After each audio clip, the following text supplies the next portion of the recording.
Thank you. Thanks, Lindsay. Good evening. Welcome to the Dole Institute of Politics. I'm Bill Lacey, Director of the Institute. I'd like to begin tonight by telling you about a couple of upcoming programs. We're getting pretty close to the end of the semester for us, so don't miss these remaining opportunities.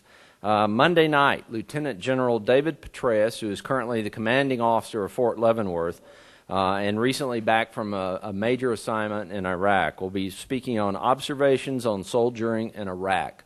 That is Monday night here at the Dole Institute at 8 p.m. Our study groups with Republican fellow Alan Cobb and Democratic fellow John Toohey continue next week on Tuesday and Wednesday at 4 p.m. And then we also have a fascinating tour that you can take if you're interested in our archive. It's called the White Glove Tour. We offer this to the public, but you can only do it by reservation. So if you're interested, please call and let us know. We're doing White Glove Tours on April 15th and May 20th at 10:30. That gives you the opportunity to go downstairs and go through the non-public sections of the archive and see lots of the interesting artifacts and papers that are not part of the displays that we have up here.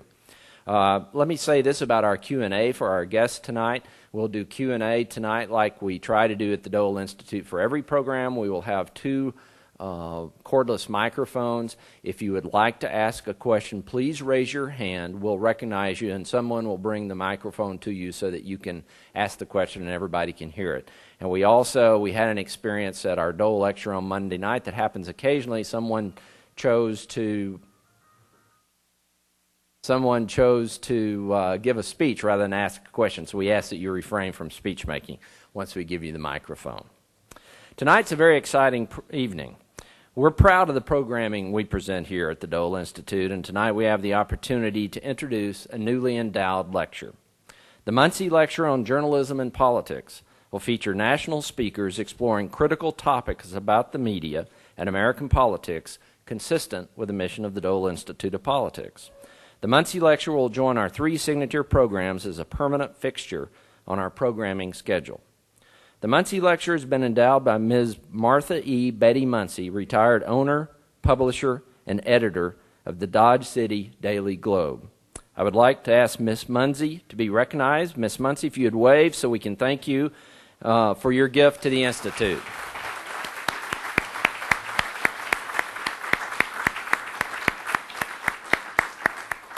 Thanks so much.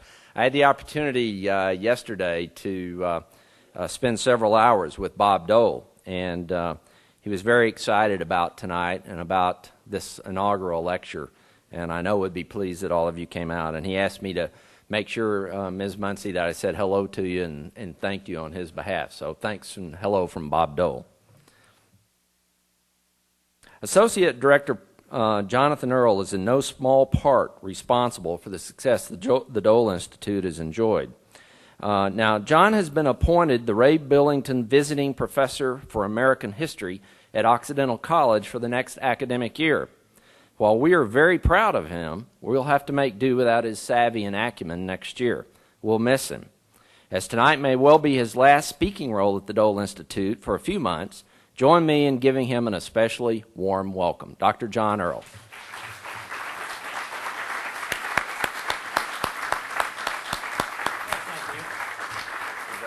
Thank you. All right, now I better make this good.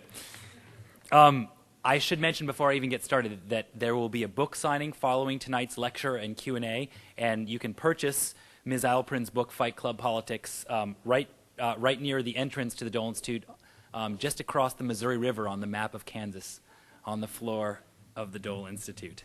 And it's a bargain. Sometimes introducers like to give the impression that they've known the distinguished person they're introducing for a long time. They'll even go so far as to concoct an almost imaginary friendship or present a token encounter as an important life moment. But please believe me when I say that I have known tonight's guest for a very long time, way back when she was a junior at college at Princeton.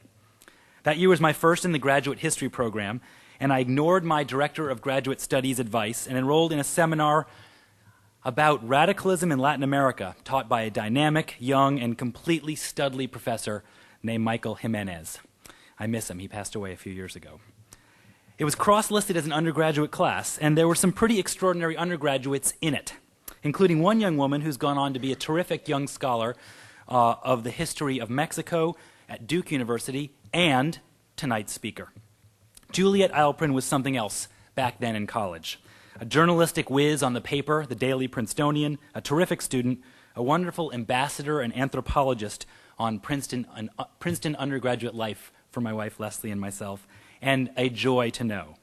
I first got to know Ms. Eilperin outside of class when we would drive home together to Washington, D.C. For holidays in my old 70s car with no air conditioning. It was one of those cars where you had to, on a hot day, roll down the windows and turn on the heat so it wouldn't overheat on the New Jersey Turnpike. We've kept in touch ever since. I am in no way surprised that Ms. Eilperin's rise in the world of national journalism has been, well, meteoric. She's a terrific writer. She asks good questions, and she has a way of collecting sources. She knows everybody, and everybody, it seems, knows her. As a Washington, D.C. native, Eilperin grew up immersed in politics. After graduating from Princeton in 1992, she spent the next 10 years covering politics, mostly at the national level. Before joining the Washington Post in 1998, she covered politics and economics for an English language magazine in Seoul, South Korea. And on a loose scholarship, she wrote, that was on a loose scholarship, and wrote for States News Service and Roll Call, an influential paper on Capitol Hill. At the Post, she covered the impeachment of President Clinton and 4 national congressional campaigns. In 2004, she decided to take a break from straight political reporting and took on the environmental beat at the Post, reporting on science, policy, and politics in areas including climate change, oceans, and air quality. But clearly, she couldn't let all that she had learned covering Congress go to waste. Last year, she completed an exciting new book, Fight Club Politics: How Partisanship is Poisoning the House of Representatives. It's a take-no-prisoners look at how Congress has drifted from its roots as lawmakers have become increasingly deaf to voters and fixated instead on maintaining their hold on power inside the Beltway. Re-election rates, I understood from Ms. Eilperin this morning on the radio, are at 98%, an all-time high. That's pretty shocking. Her book tour has taken her to some exciting places in recent weeks, including Austin, Texas, New Haven, Connecticut, Princeton, New York, and tonight Lawrence at the Dole Institute of Politics. Juliet Eilperin has won numerous awards for her reporting and has been a media fellow at the Hoover Institute 3 times. In 2004-05, she served as a visiting professor in journalism at Princeton, teaching political reporting. Tonight, she promises to teach all of us something about the U.S. Congress. I am pleased to introduce the 2006 Muncy Lecturer in Politics and Journalism, Juliet Eilperin.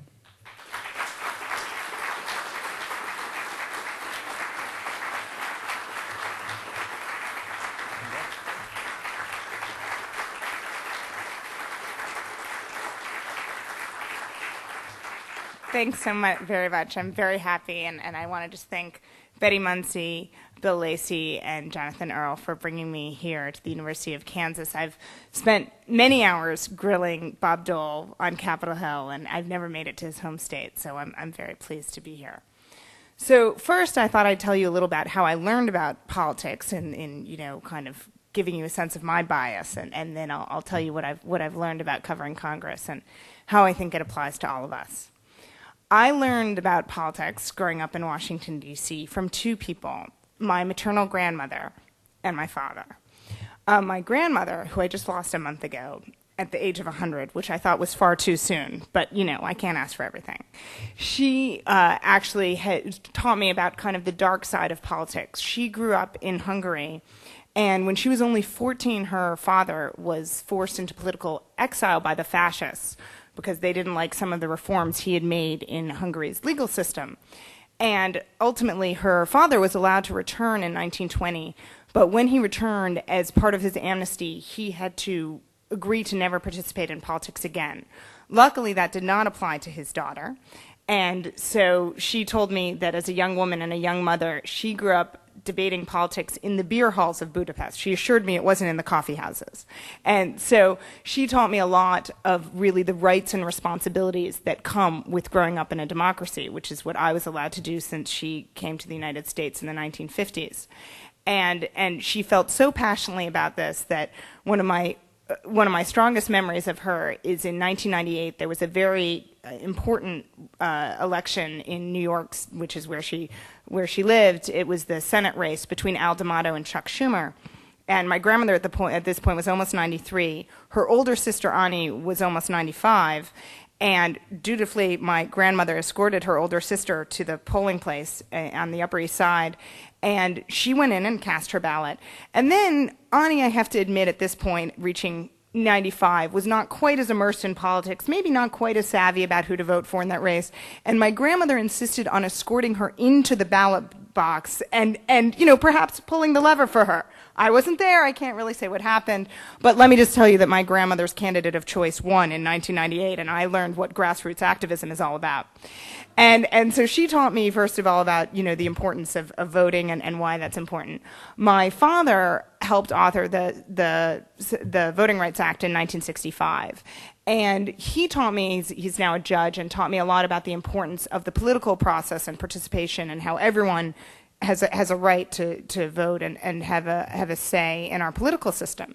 And so I went off to Princeton University and majored in politics, and then went, as Jonathan explained, went first to Korea and then came back to Washington D.C. And I was thrilled at the opportunity of covering national politics and joining the Post in 1998, and I traveled and covered campaigns and thought this was exciting that I got to go with Newt Gingrich to Iowa and with Dick Gephardt to New Hampshire. And that's when I began to think that maybe these men were a little more focused on running for president than, helping particular candidates. But I went with them. And then, it was very exciting for the first few races. I really kind of came of age with the Republicans winning the House in 1994. And for the first few years, it was really up in the air about which party was going to control Congress. And then after 2000, something happened, which is that my job just got boring. And the reason my job got less exciting is because essentially Republicans and Democrats across the country had rigged the maps that decide who comes to Washington. And essentially every 10 years we have a census and we divvy up and we decide whether Kansas is growing faster than some states or slower or what have you. And we determine how many seats there are. And then, in most cases, we allow politicians on the state level, in consultation with national politicians, to really choose what voters live in what districts. And what we saw happen, and this happened particularly in 2000 because of more sophisticated computer technology, is what's happened is people were able to determine that a lot of Democrats would live in some districts and a lot of Republicans would live in other districts. And again, this really became much more sophisticated when Phil Burton, who was a legendary California Democrat, did the gerrymander. Gerrymander is the name, it's named after a Massachusetts governor, which essentially means divvying up congressional districts so they help your party.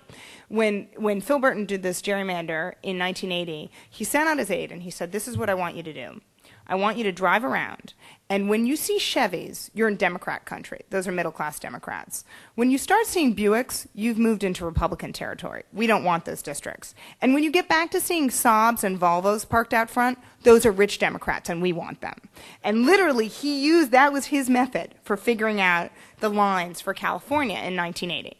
Now, again, we now have a more sophisticated mapping technique, and so both Republicans and Democrats have become much more adept in figuring out looking at voter registration and deciding how to maximize their party's advantage. And really what we see happening is that sometimes they do something on a bipartisan basis where they agree to protect everybody. This is what we've seen in California, in Illinois. These are examples of bipartisan gerrymanders. In other cases, we've seen one party controlling all the power, deciding to put the other party out of power. And so we saw this with the Republicans in Michigan and Pennsylvania and Florida. The Democrats did the same in Maryland and Georgia, although the Georgia one didn't last so long because the Republicans got back into power and they redid the maps just to help themselves. And as a result, kind of two things have happened. One, you really see these re-election rates we're talking about. I mean, by contrast, in the 1930s and 40s, there was a 10 to 11% chance that you were going to lose your seat as an incumbent member of the House. Now, there's only a 2% chance that you're going to be out of a job come November. And also what we've seen is really a rise in extremism on both the left and the right in Washington.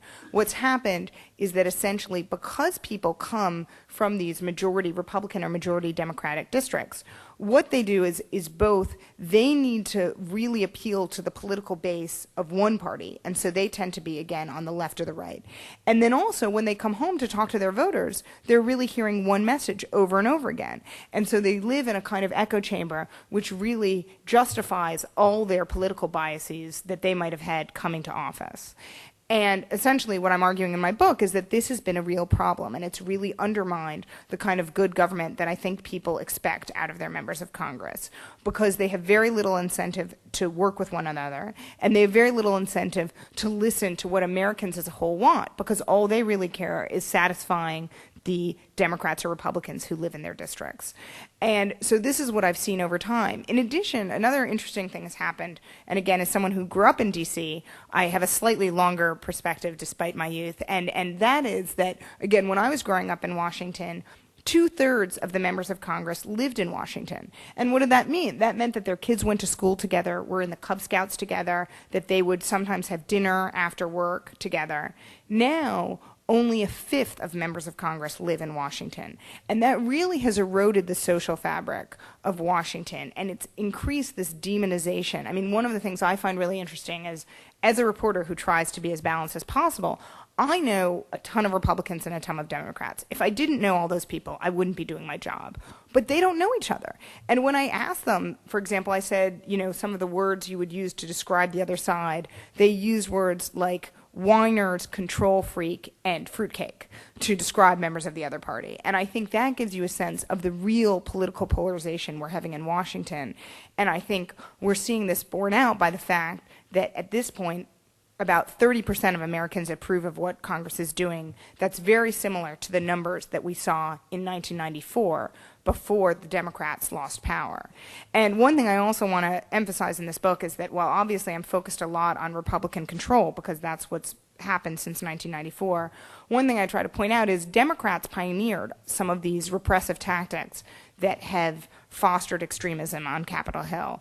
And Republicans have taken it to a new level. And interestingly, Democrats now think this is a great idea, and they actually are copying Republicans as quickly as they can. And so we really have gotten into a cycle that I think, unless it's broken by a big election, will continue for years to come. And so that's my overview of kind of what's happening in Capitol Hill.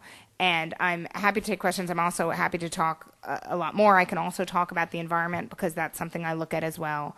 But I'd be really interested in your thoughts of kind of, what you're seeing, and I could talk specifically about local delegations or broadly about what's happening. I would point out that in Kansas, you're really seeing this primary issue come up a lot. I'm sure a lot of you are familiar with this, that it's fascinating for again, as a Washington insider to watch what's happening here.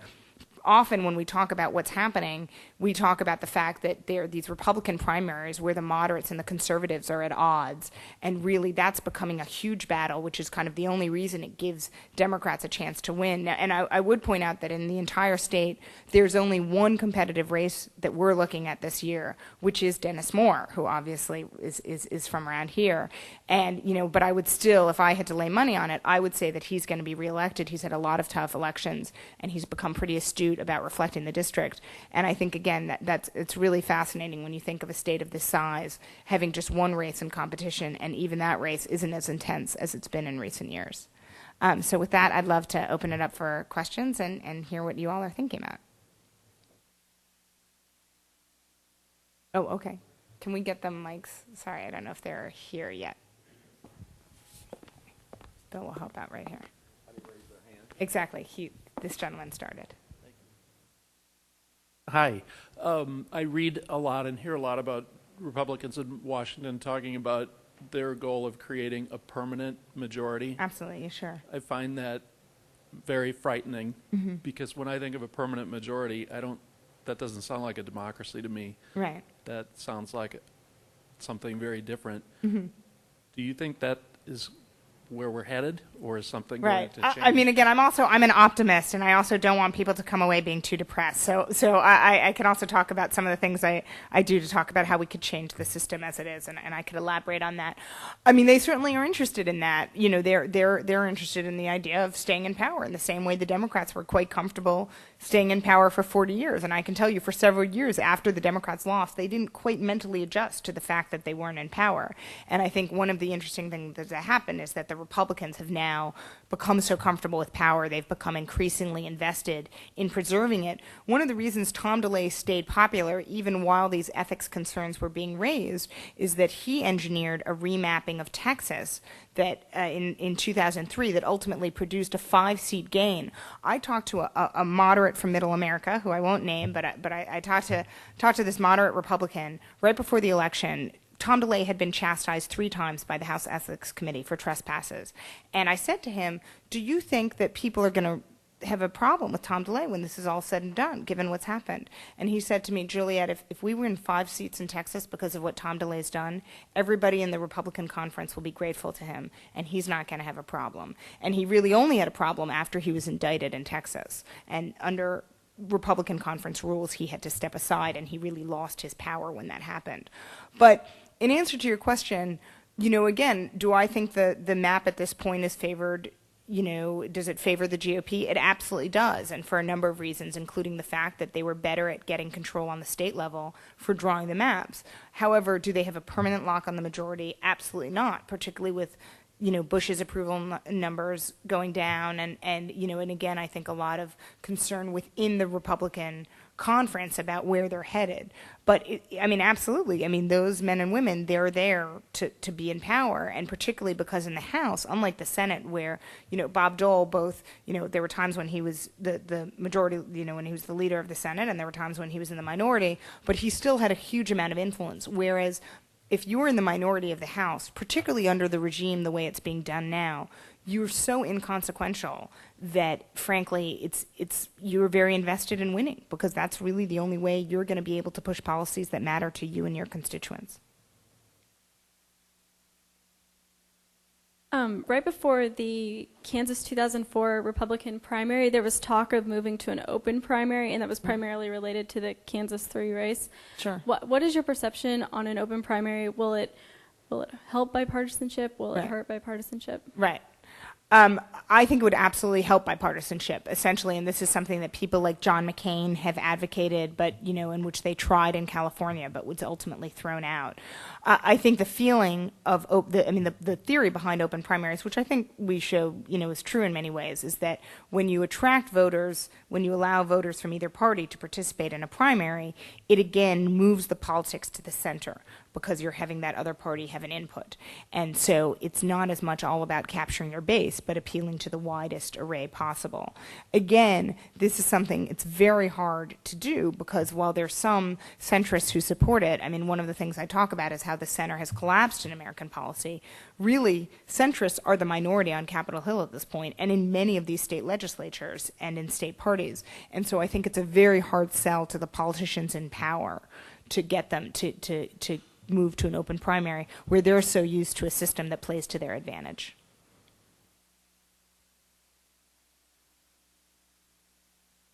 The Social Security Administration is listed up there on the wall, and Medicare is probably around there someplace also. With the total inability of Democrats and Republicans to seem to work together to deal about future issues, what's your thought about how we're going to fund these in 20 years? I mean, are my kids going to be paying 80% tax rates, or what do you think will actually happen? Right. I mean, again, ultimately I believe that when these issues reach kind of a boiling point, members of Congress will respond. I mean, because that's what they do. I mean, they're very attuned to that.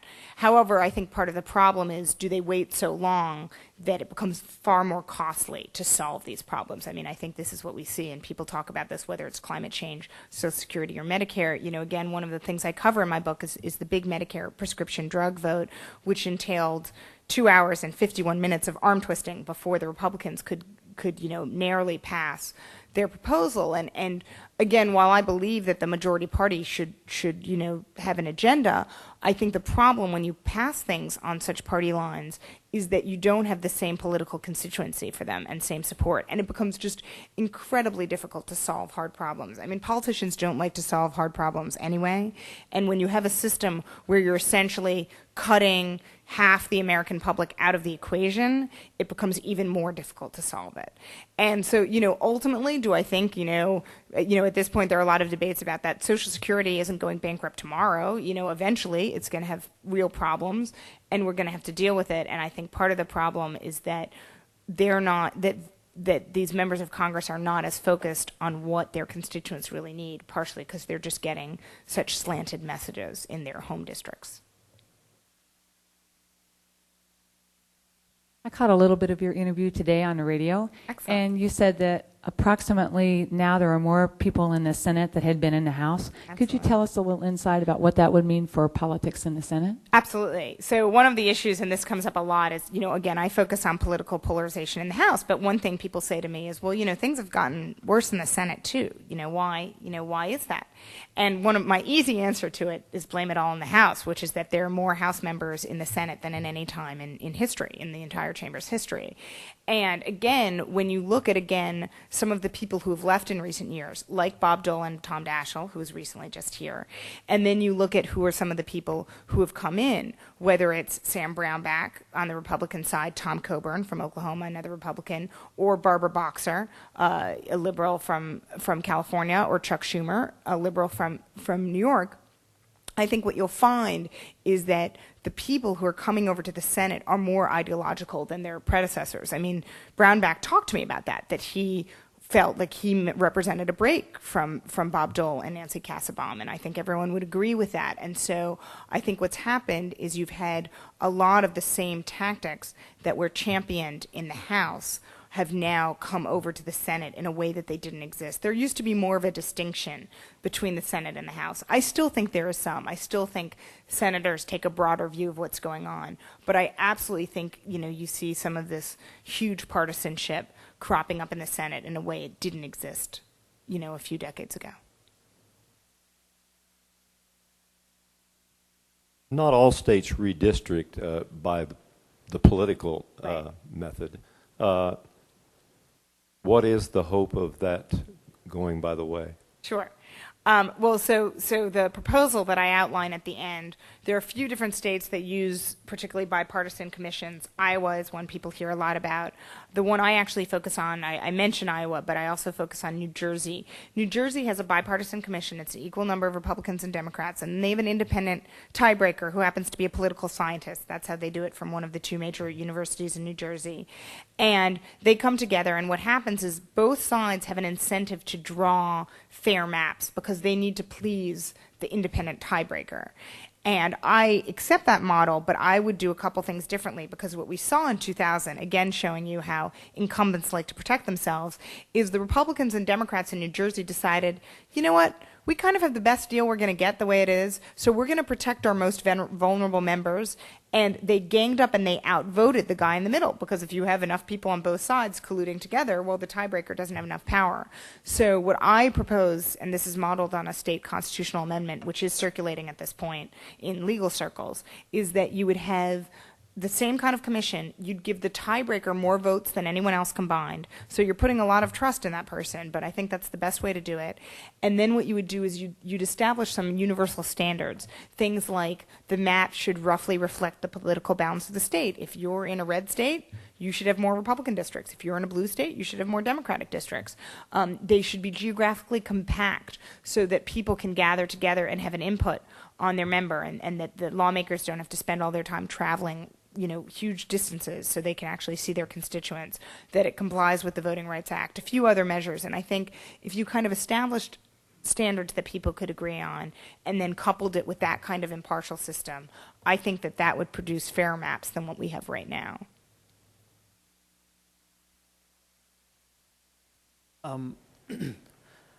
I haven't read your book yet, so I don't know if you've addressed this in your book, Please. but I kind of want to challenge your thesis just a little bit. Okay. I read a statistic that about 30% of every state is a registered unaffiliated voter. Mm-hmm. And I know in Kansas that's a little higher. It's Mm-hmm. actually, the numbers were almost as many unaffiliated as there are Republicans, and this Mm-hmm. is, righter than rush half the time around here, which I don't approve of, but that's Mm-hmm. So I was just wondering, I'm one of the people that think that after the gerrymanders, the midterm redistricting and things like that, I think that the incumbency effect really is why the Republicans stayed in power and not because of the gerrymander. So I wondered if you'd address the unaffiliated voter in the gerrymandering situation. Right. Like, how is that part of this situation? Right. Well, unaffiliated voters. I mean, when I talk about a safe district, if you make it 55% of one party, or certainly 60%, you've made it a safe district. So we're not talking about you can accommodate a lot of unaffiliated voters, and what you do is you dilute them. I mean, that you divvy them up and you slice and dice districts so that you don't have an absolute, independent dominated districts. Now, some states have slightly different mentalities. Connecticut is more of a swing state. That's where it is right now politically. And so they're more, one thing I find interesting, they also have an independent commission. There are almost as many competitive races in Connecticut as in Texas, California, and Illinois combined. And you know how many competitive races there are in Connecticut? 3. So that gives you a sense of, how much competition. There are roughly 31 competitive races out there out of 435 today. And so, again, you're absolutely right that incumbency has a huge advantage on a number of ways in terms of fundraising, in terms of being able to bring back pork projects to your district. I mean, there are many ways that being in power helps perpetuate power. But I do think that, again, map makers have become sophisticated enough that they are able to allocate people of different affiliations so that they can protect the people who remain in power. I read or I heard on the radio that Congress doesn't stay, they don't do much work anymore, and in fact they only stay in 2 days a week. Is that true? It is true on a certain level, so let me talk about that, because that actually gets back to my part. This is also part of why families don't live in Washington anymore, because they've truncated the schedule. It used to be an insult to say that you were Tuesday to Thursday congressman back in the 1960s and 70s. That was a way of saying that you weren't a serious legislator. Now people consider that a badge of honor. They come in at 6 p.m. for votes on Tuesday, and they leave by Thursday night. And that really is the schedule. I mean, Congress is in fewer days than it has been. The 108th Congress, I think, was in the fewest days since the Republicans took over. So that's been happening, and it does two things. Again, and I think this question of social fabric is important because, again, these members of Congress don't get to know each other because they're literally not in Washington. And as a result, I mean, they're more in touch with their constituents, but they're less in touch with each other. And ultimately, when you're negotiating a bill, you're negotiating with other members of Congress. And so I think that that's contributed to kind of the erosion in the social fabric of Capitol Hill. And also, it just means that it also has contributed to, frankly, the retirements of some of the most qualified members of Congress. I know one member, and he went on the record, he's a centrist from California, he told me, I got tired of naming post offices. I didn't come to Washington for this, and he ultimately decided to leave because he just didn't feel he was relevant enough anymore.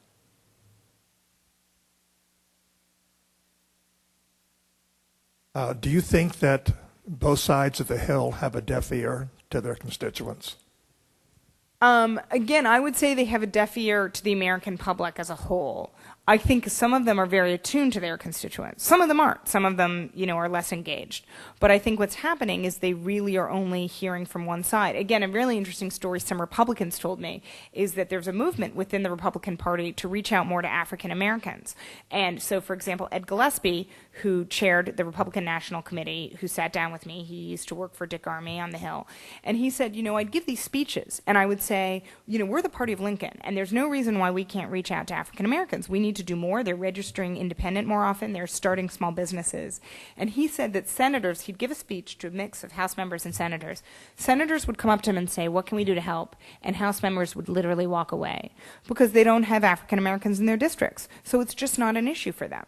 And so, again, I'm not saying that all of them are like that, but I'm just saying that even people within these parties. And you know, the Democrats told me the same thing, that they found that that members of Congress had such a skewed vision of America because they were basing it on one segment of the population.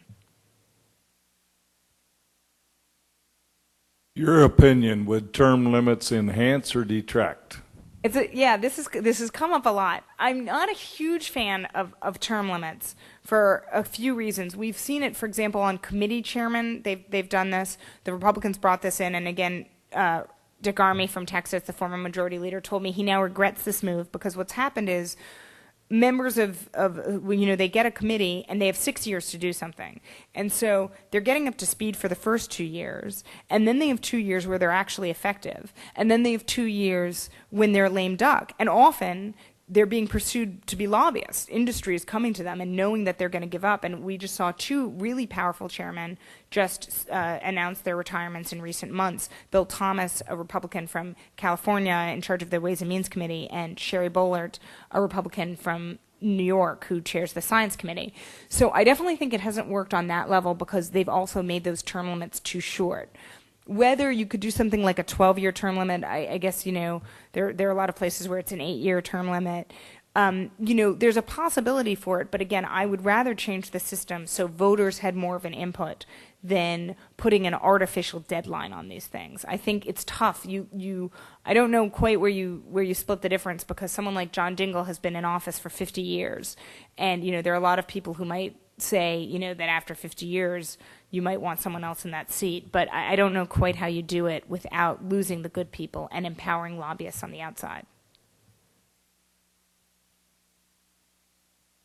For those of us in the middle, I feel like, are we at fault? Because I feel like you were saying our congressmen aren't listening. Right. And I feel almost intimidated, afraid that they won't listen, because I am not in Dennis Moore's district, but the Right. other congressman, Jim Ryan. Sure. And I think my husband and I get so angry. My husband, Republican, won't even vote Republican anymore.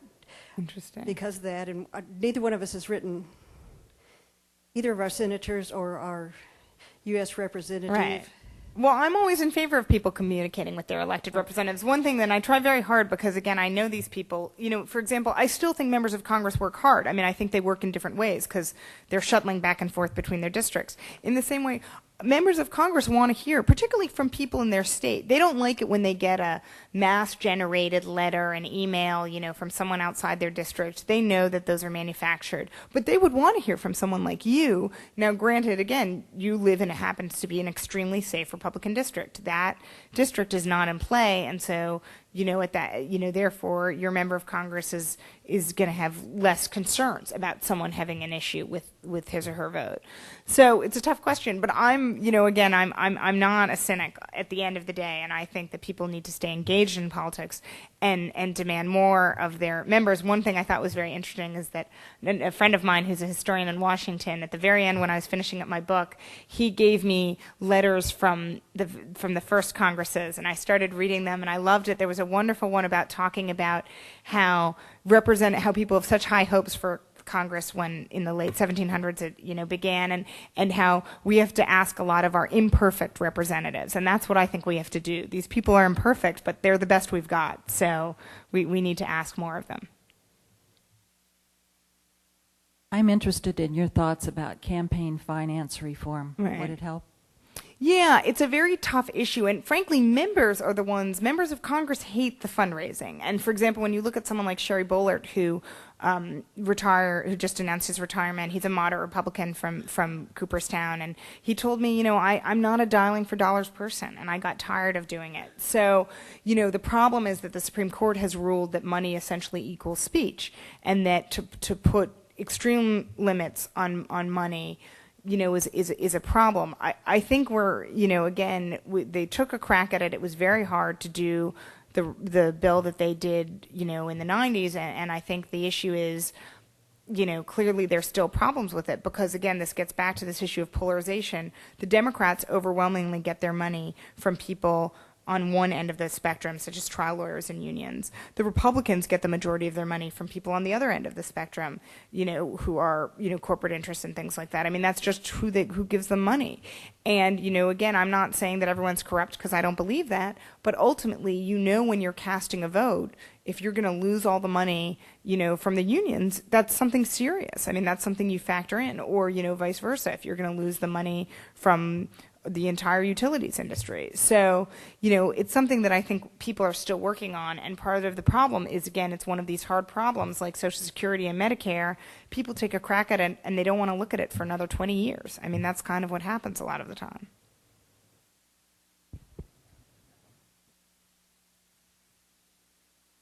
I want to ask you the question that John McLaughlin asked his group Friday, I think, Okay. and that was if the election was held tomorrow, would the Republicans maintain control of the House? And I need to tell you, I'm a little confused because I think 3 of his 4 panelists said they would lose it. Really? Oh yeah. Interesting. And what I'm confused about is if the incumbents have such a lock.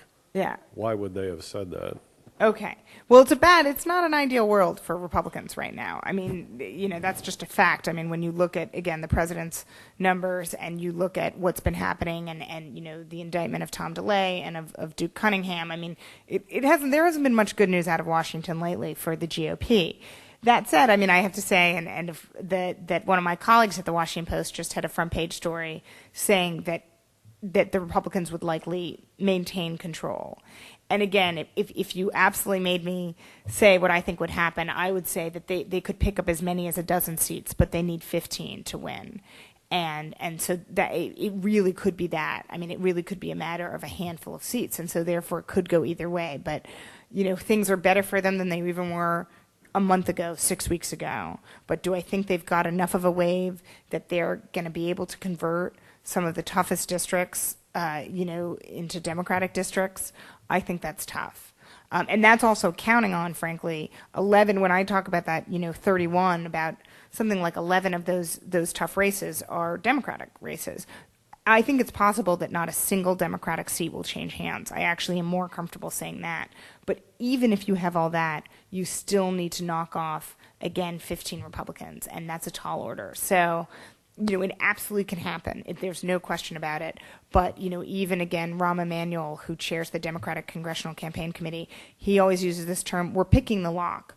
The map is rigged against us, so it's a matter of going to each of these races and finding the right ones that are going to turn in our favor, and it's a real challenge.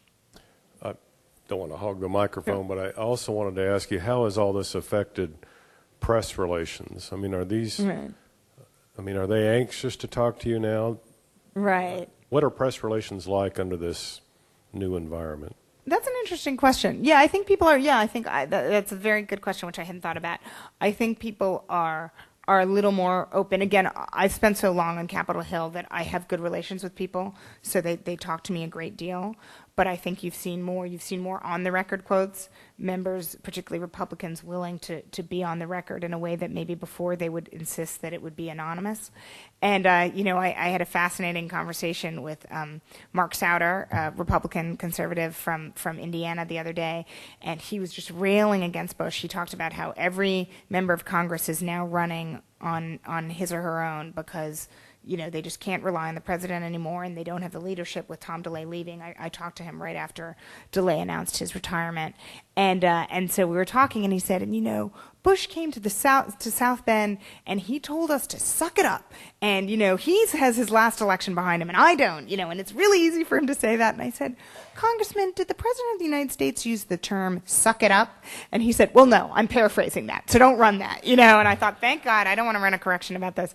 But I think, again, Mark Souder is someone who's always talked to me, but the fact that he was that critical of the president, I think, shows that there really is a nervousness among Republicans. And also, I would say that the new majority leader, John Boehner, is someone who's been more open in talking to the press. So I think you'll see a little bit of a shift there. Yeah, I was just wondering if you could talk about the K Street project and maybe how lobbyism and former congressmen and staffers becoming lobbyists is maybe affecting partisanship? And Sure, that's a really good question. So the K Street Project, which was pioneered by Tom DeLay back in '95 when Republicans took control, was basically this argument, which, to some extent had, again, to argue, the other side, it was rooted in a truth, which is that Democrats were overrepresented in the lobbying establishment in Washington because they had controlled the House for 40 years and they had controlled the Senate for a great deal of that time. And as a result, there were many Democrats in, say, corporate associations, trade associations, which you wouldn't expect. What they did, and again, it was Tom DeLay on the House side and Rick Santorum, who's right now in a very tough battle on the Senate side, they agreed to team up and kind of make sure that their people were put into positions of power in terms of lobbying. And this was, again, part of it was they wanted allies when they were trying to pass their agenda. Interestingly, it was almost a matter of Congress lobbying the outside than the outside lobbying Congress. What's happened over time, and I do find that this is different from other years, not only were they very successful in pressuring different associations, in fact, there was a big uproar when another Kansan, Dan Glickman, got named to head the Motion Pictures Association of America. That was a huge problem for the Republican leadership, and they were furious that they hired a Democrat to head the MPAA, and to compensate for it, they hired the press secretary who had worked for Tom DeLay and Denny Hastert to balance it out somewhat, which I thought was very interesting. So they did this, and again, and we could get into it, but there's been a lot of issues about, obviously, the coziness between lobbyists and particularly the Republican leadership. One thing that's also happened that we've noticed is that the former staffers and members are just getting incredible salaries on the outside. And again, you always made money being a lobbyist, but it's become enormous. I remember when Newt Gingrich's chief of staff left after, a couple years, and he got $300,000 a year. And we were amazed because at the time, that was almost 3 times what a member of Congress made. Now people are leaving the Hill, former members as well as some really important staffers, and they're getting $1 million a year. And, that becomes a real problem in a lot of ways. This is something I'm also concerned about, whether you can encourage people to go into public service when there's such a disparity between what you can make working for the government. I say this as the child of 2 former government employees, so maybe I'm slightly biased that way too. But basically there's such a disparity that the incentive to turn around on the other side and work for a lobbying organization is huge. It is very interesting. Tom Davis is a pretty moderate Republican from the suburbs of Washington and in Virginia, and he was recently, basically, he joked he had a million reasons why he could have gone to head a trade association, and he actually wants to be a senator, so he decided to stay in the House. But, it was a real temptation for him, and again, if someone comes up and says, I'll give you $1 million a year if you'll leave Congress, that's a tough thing to turn down, and so I think that that's had a pervasive effect on the climate in Washington, because people are kind of leaving Congress earlier than they might have ordinarily. I want to go back to talking about the likelihood of Democrats taking back the Congress this year. I was curious on your thoughts as to whether the Democrats, with campaign season coming on us so quickly, whether you think it's more beneficial for the Democrats to come out hard and fast like the Republicans have in the past few elections, or if it would benefit them in any way to kind of strive more towards bipartisanship and more towards quote-unquote clean campaigns. Right. I mean, I guess, again, I'm in favor of clean campaigns. I'm also in favor of ideas and being discussed in politics. And one thing I find really interesting, and then, again, and a lot of Republicans were saying this to me, again, in the last couple of weeks with DeLay's departure. When the Republicans came in 1994, I mean, they did have an agenda in the Contract of America, and people initially derided it as a PR move, which on some level it was. However, it was their governing platform for the initial months of their tenure in control, and they really Newt Gingrich is someone from the Republican speaker from Georgia who really was engaged in providing ideas. I think one thing people are looking for is whether Democrats, certainly Republicans have kind of drifted and from those initial idealistic vision that they had, and also they've deferred a lot to the White House in recent years. Denny Hastert has been very clear that President Bush is the one who decides what's determined on Capitol Hill and not him. And so I think one of the issues is that, what people are going to see in the next few months is Democrats have this idea, this thing, America can do better. They're trying to roll out a platform. And so, frankly, I think one of the issues, again, another Democrat told me when DeLay left, he said, I'm really upset about this. And I said, why? And he said, because when DeLay was in power, we didn't need to have a message. We could just say, we're not them. And now we have to say what we stand for, to which I was tempted to say, you find that so hard? Can't you come up with something? You know, you got a few months before the election.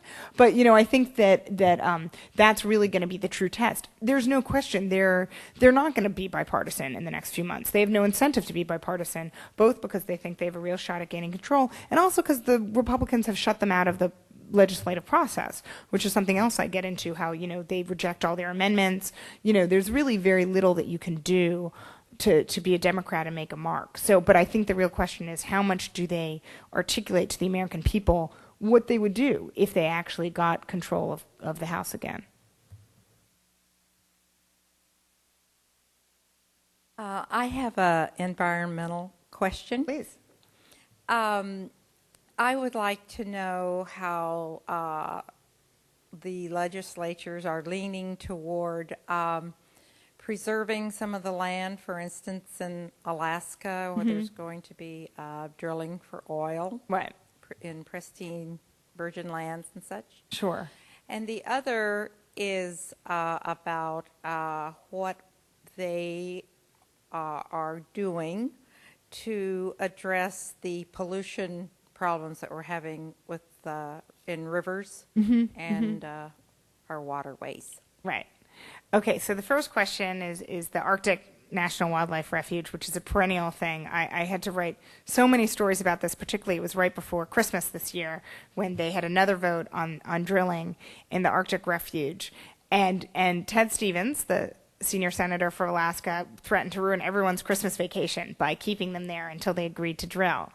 And they didn't. And they didn't because there were some moderate Republicans who are in tight election races who are concerned that they would be defeated if they, and they also, I mean, I don't mean to say, I mean, they have their principles. These are pro-environmental members, but people like Mike DeWine, a Republican from Ohio, and Lincoln Chafee, a Republican from Rhode Island, they were the deciding votes, really, in making sure that the drilling didn't happen. There were also a number of House Republicans who fought on this issue as well. Again, mainly Northeastern Republicans, whether it's Sherry Bullard, who I mentioned before, Nancy Johnson, Chris Shays, Charlie Bass. These are all Northeastern Republicans who really, this is one thing that they don't want to budge on. And so, and again, I kind of keep joking that this thing has been in limbo for something like 25 years, since 1980, and I'd really rather they decide one way or another. I keep writing the same story over and over again. They're about to drill, but they don't go over the precipice. But if I had to bet on what I'll be writing later in the year, I would say I'd be writing exactly that they'll have this up for a vote again, but they won't actually, you know, go over the precipice and drill, because there are just enough moderate Republicans who don't want that to happen. And in terms of your other question, it's a very good question. In fact, there's a group that called me today. American Rivers is going to be issuing next week their top 10 list of most polluted rivers. And I know the Shenandoah, for example, is on it. I don't know if any rivers here are on that list. But there's been less attention to that, absolutely, on Capitol Hill. It's not something that people pay attention to. I mean, frankly, the environment is a very low priority on Capitol Hill because people don't think the environment matters to voters, because people don't tend to be single issues on voters on the environment the way they are on abortion or gay rights or taxes, things like that. And so I have not seen the kind of political will to clean up America's rivers, if that's the question. Not yet. I had a question, and my question is, and this is more of a local question, in your opinion, I mean, how effective are Ryan and Moore as congresspeople, and why or why not? And then also, does Brownback really have any chance at the presidency? Hopefully not, but what do you think? Without editorializing, I'll take that last question first, which is, do I think that, you know, Sam Brownback is a contender for this next, for the 2008 nomination? You know, again, he'll probably never speak to me again, and I do speak to him occasionally, but I don't think he's the leader of the pack at this point, so at least for 2008. But again, I say that without any bias, just telling where things stand. In terms of, you know, it's interesting with both of them, with Jim Ryan and Dennis Moore, you know, I think they both have some influence within their respective parties. I can't really think of key legislation, particularly that's associated with either men, again, it may be that I haven't focused as much on them.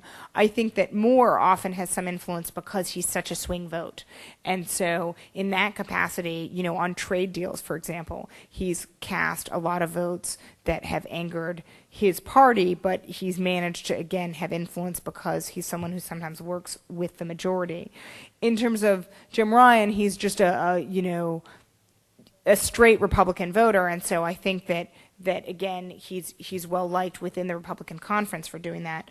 But as a result, he makes less news because he's not often in the spotlight. And I can't, again, there's nothing that comes to mind, but I might be totally wrong.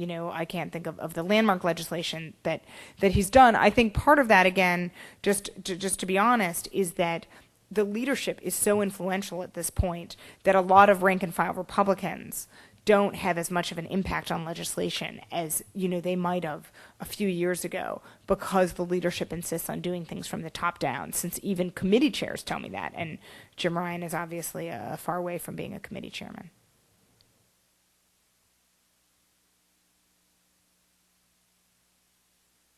Back to the environment a little bit. Global warming seems to be increasingly recognized as a serious threat. Right. It also is a very deep economic issue in terms of the response.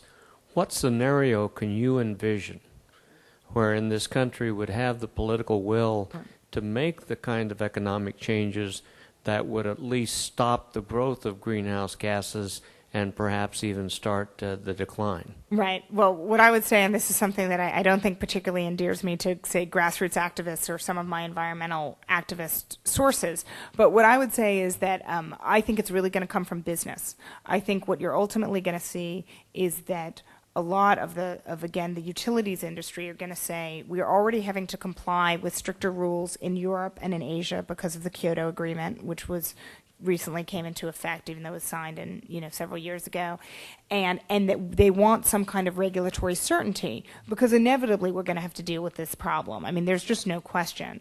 And again, the Bush administration has been very consistent in saying they just think a voluntary approach coupled with technological innovation is going to get us where we need to go. I think almost any preeminent scientist you talk to will say that's not enough. And so I think ultimately business is going to come and say, you know what, whether it's a carbon tax, whether it's a cap and trade system of trading greenhouse gas emissions, we need to know what's lying ahead because our shareholders want to know. And so I think that ultimately that's what's going to happen in a few years. It absolutely will not happen until Bush is out of office. And even then it's going to be a tough sell because, again, Congress has not been particularly inclined to take on this issue. The bipartisan proposals to deal with it are far short of a majority in either chamber. And so it'll take a while, but I think as more and more of these kind of dramatic weather events happen, we have more. I'm writing all the time about ice sheets melting and different studies. I think that there will be a drive to do something, but again, I think it will be driven more from kind of a pragmatic business approach than from a kind of idealistic environmental approach. If you can, you've done a crystal ball with the environment, this should be easy. Think ahead and say that the Democrats pick up 10 seats, 12 seats in the House, 3 or 4 seats in the Senate. The last 2 years of Bush's term in office, what would politics on Capitol Hill look like in that kind of environment? That's a very interesting question. I think things would be. Oh, I know. Would things be even worse? It's a little hard to contemplate things being worse. I think that basically they would have two options, which is either it would be a waiting game until 2008. I mean, that's part of what it could be. That basically we'd have yet more gridlock because people would be absolutely just waiting to see which nominee ended up winning. So that's one possibility. And then the other possibility, which again would be the slightly more optimistic view, is that for everyone's self-preservation, they would decide to do some things. I mean, interestingly, we saw some of this, under Clinton and the Republican Congress, which is there were some deals that they came to because they decided, that kind of that was in both of their mutual political interests. So I absolutely think it could go either way. I think it'll be incredibly difficult. I mean, it would also even be difficult if the Democrats win. Again, I don't think they're picking up 52 seats like the Republicans did for a number of reasons, including the fact that, again, the districts are just different from how they were a decade ago. And so I would say that, again, either you'd be trapped in a really unbelievably bitter situation, or, and I would like to think this is the case, that there would be some real substantive policy compromises that were made with the understanding that ultimately it was going to be the 2008 election that's going to give a kind of a roadmap for where to go in the future. That's what I would guess. Let's do one more question. Oh, I'm a 52-year-old person who has lived in Alaska for the last 52 years. Okay. And I just want you to write a column somewhere and explain that we're not all trudging across the bridge to nowhere. We are fighting, some of us like mad, to keep ANWR from happening. Uh-huh. And I have Eskimo friends in the Barrow area that tell me it's even dangerous because of global warming to walk out in the ice now. You're absolutely right. We actually had a front page story written by a colleague of mine actually in Canada about Inuit people who literally had their fishing gear crash through the ice and almost died. So it's really an issue. I have to say I have been to Alaska once and wrote about it for the Post, but I'm always dying to go back. It's one of my favorite places, and it's really unique in the United States.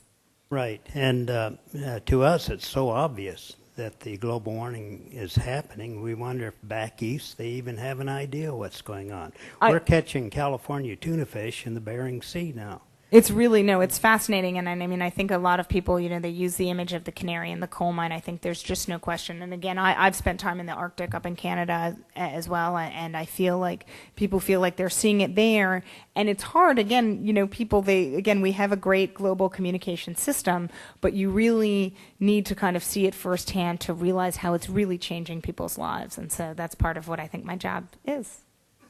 Also 95 in Topeka on April 13th. With that, I'd like to thank both Juliet Eilperin and Mrs. Martha E. Muncy for funding tonight's lecture, and thanks for coming. Thank you.